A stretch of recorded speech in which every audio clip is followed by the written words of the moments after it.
So you fancy riding or skiing in some Japanese powder snow, but don't have the time or budget to reach Hokkaido? What if you only have a day spare during a winter trip to Tokyo? Well, believe it or not, a bunch of resorts are accessible within 2 hours of Tokyo, making it a viable day trip, and in this video, I'll tell you what you need to know. The most convenient ski resorts for a day trip from Tokyo are gathered around Yuzawa, conveniently served by direct Shinkansen trains from the capital, which take about an hour and a half. The easiest of them all, Gala Yuzawa, even has a lift from the train station itself, eliminating the need for a transfer bus, but it understandably can get pretty busy, especially at weekends. So in this video, I'll be aiming for the station before it, Echigo Yuzawa, from which you can board a bus to a variety of resorts. Both Gala and Echigo Yuzawa are served by the Juetsu Shinkansen route, costing around 13,000 yen in 2024 for a round trip from Tokyo Station, again taking about 90 minutes each way.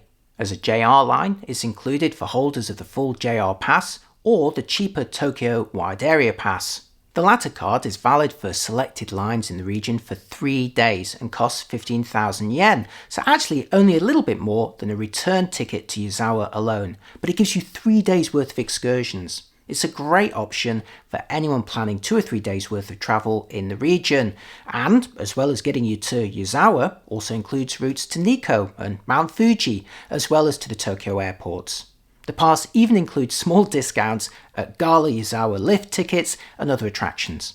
You can buy the Tokyo Wide Pass from ticket machines in most of the larger JR stations, including Tokyo, Shinjuku and Shibuya.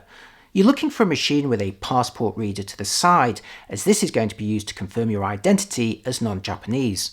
Once you've bought the ticket, you can insert it back into any JR ticket machine to book reserved seats on selected routes, or simply try your luck on a non-reserved car. Note that the route to Yuzawa can get busy at weekends and holidays, so if you'd like a seat, it's best to reserve one. It's also possible to bring your gear at no extra cost, even skis, snowboards and boots, and you'll see many fellow travellers doing so, even carrying equipment outside of bags. If you do have a lot of stuff though, or big cases, it is best to reserve the seats with that luggage section at the back of the cars. It's also possible to rent anything you need at the resorts, and like all Japanese stations, there's plenty of lockers at both ends of your journey if you need to store any gear or any clothes while you're out and about. I booked a seat on a 7:48 AM Juetsu Shinkansen from Tokyo, which arrived at Echigo Yuzawa Station at 9:05 AM. The station includes helpful tourist information, as well as some basic gear shops, and later in the day, loads of street food options. There's many resorts accessible by bus from a mini terminal outside the railway station. Some are free to closer destinations or put on by various hotels.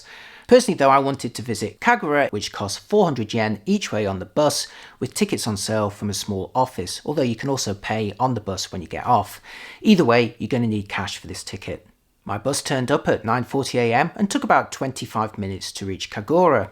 Stay on the bus a little longer if you'd like to visit Naeba, although a gondola alternatively connects both resorts. KAGURA base has a ticket office, rental store, changing facilities and lockers.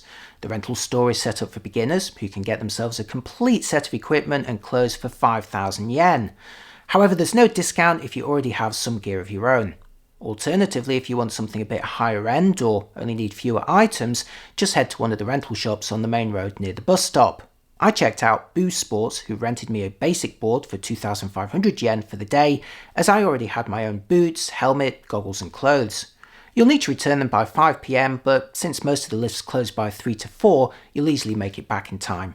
Once you have your gear, you'll need a pass, with 1 day in the KAGURA area costing 6,800 yen.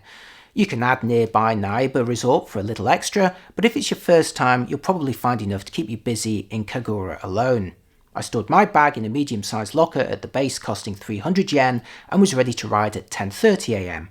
To access KAGURA and lifts, you'll first need to catch the Mitsumata Ropeway, a large cable car which ferries skiers and boarders up and down from the main resort. Expect long but orderly queues for this on your return at weekends or on holidays. At the top, it's a short run down to the first lift for a few practice runs before you can take a turn to access more of the resort and the bigger runs. I'd say it's mostly wide and cruisy greens and blues, making it easy for beginners to intermediate level. I visited in late February 2024, following some fairly warm days which had melted some of the snow before it refroze to make a bit of a hard surface in times. Luckily, there was some fresh snow on the day that I arrived, giving a taste of the powdery conditions you could enjoy at better times. If you find yourself peckish around lunchtime, there's 2 main cafe restaurants serving much the same menu. So, typically katsu curries and spaghetti dishes, although vegetarians will be limited to a salad bowl or a plate of chips. Like many of the more affordable restaurants in Japan, you order and pay at a machine before then presenting this ticket to the chef. KAGURA isn't huge, but the most distant lifts from the base begin to close from 3 to 4 PM, encouraging you to gradually make your way back. Once again, the main ropeway to the base is the bottleneck here, and around 4 to 5 PM can become pretty busy as everyone heads home. Once you've returned any gear that you rented, wait for the bus back to Yuzawa station on the same side of the road as the resort. By late afternoon, the previously empty station will have sprung into life, packed with food stalls for a tasty treat before your journey back to Tokyo. Vegetarians should keep an eye open for rice cakes grilled and glazed with miso.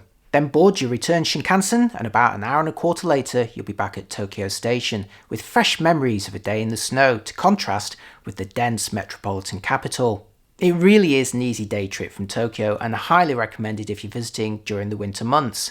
So let me know if you're planning on visiting in the future, or indeed if you've already been skiing or snowboarding in Japan. I'd love to hear your tips and your recommendations. If you found any of this video useful, please do consider giving my channel a follow. Thanks for watching, and I'll see you next time. Bye bye.